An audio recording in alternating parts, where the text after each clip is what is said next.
హిందూ ముస్లిం సోదరుల మధ్య అగాధం సృష్టించి రాజకీయ లబ్ధి పొందడానికి కొన్ని శక్తులు కుట్ర పన్నాయని జగన్ ఆరోపించారు. అందులోనూ ప్రవహించేది రక్తమేనన్నారు. ఎంత నష్టం జరిగితే అంత ప్రభుత్వం అందివ్వాలని జగన్ డిమాండ్ చేశారు. సంగారెడ్డి అల్లర్ల బాధితులను ఆయన పరామర్శించారు.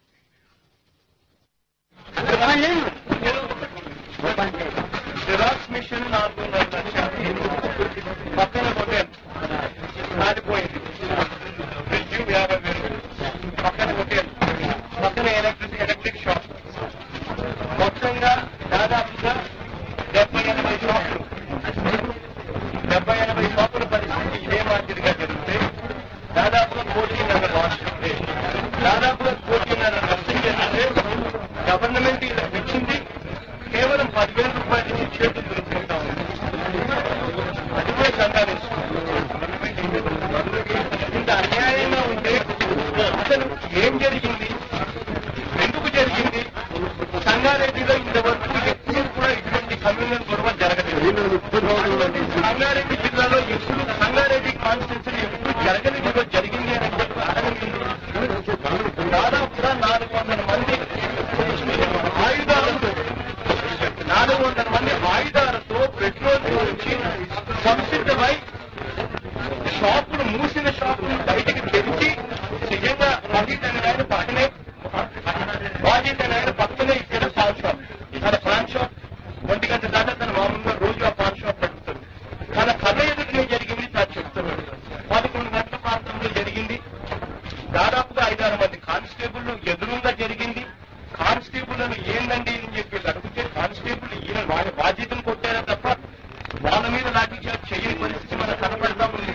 సాక్షాత్తుగా ప్లాన్ ప్రకారం సిస్టమాటిక్ గా ఆర్కెస్ట్రేటెడ్ గా దాదాపుగా 400 మంది ఒక ర్యాంపేజ్ క్రియేట్ చేసి ఆయుధాలతో వచ్చి సెలెక్టివ్లీ షాప్స్ ఓపెన్ చేసి ఈ మాదిరిగా విధ్వంసం క్రియేట్ చేసే కార్యక్రమం చేస్తా ఉంటే సాక్షాత్తు 6-7 మంది కానిస్టేబుల్ ఎదుగుతున్నప్పుడు జరిగినా కూడా కనుగొనలేని పరిస్థితిలో ఈ గవర్నమెంట్ అంటే ఇక్కడ నిజంగా ఎక్కడికి పోతున్నాం మనం?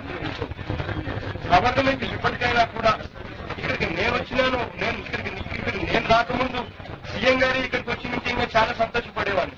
సీఎం గారి ఇక్కడికి వచ్చి ప్రతి మైనారిటీ సోదరికి నేనున్నాను అని చెప్పి భరోసా ఇచ్చిందంటే ఇంకా సంతోషపడేవాడిని.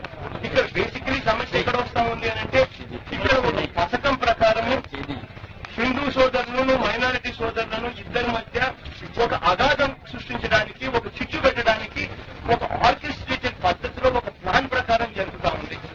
అసలు ఇంత ప్లాన్ ప్రకారం ఒక ఆర్కెస్ట్రేటెడ్ పద్ధతిలో రాజకీయంగా లబ్ధి పొందడం కోసం అని చెప్పి ముస్లిం సోదరులకు హిందూ సోదరులకు ఇద్దరి మధ్య ఇది చిచ్చు పెట్టి రాజకీయాలు చేస్తుంటే ఇంతకన్నా హేయమైన రాజకీయాలు ఏమైనా ఉంటాయా అని చెప్పి నేను అడుగుతున్నాను. ఇక్కడికన్నా కూడా ఇప్పటికైనా కూడా సీఎం గారి ఇక్కడికి వచ్చి నిజంగా 4 లక్షల రూపాయలు నష్టపోయిన పరిస్థితి ఉంటే 4 లక్షల రూపాయలు ఇవ్వాలి. నిజంగా దాదాపుగా 20 లక్షల రూపాయలు నష్టపోయిన షాప్ ఉంటే 20 లక్షల రూపాయల షాప్ ఇవ్వాలి. నిజంగా 50,000 రూపాయలు నష్టపోయిన షాప్ ఉంటే 50,000 ఇవ్వాలి. ఇప్పటికే కాదు, నిజంగా ఈ మాదిరిగా పోలీసు సమక్షంలో జరిగినప్పుడు పోలీసుల మీద యాక్షన్ తీసుకోవడమే కాకుండా ఒక ఆర్కెస్ట్రేటెడ్ పద్ధతిలో నిజంగా ఎప్పుడు జరగని విధంగా జరిగించి ఇంత విధ్వంసం సృష్టించినప్పుడు ఆ విధ్వంసం సృష్టించింది ఎవరు, ఏ మాదిరిగా సృష్టించారు, వాళ్ళందరికీ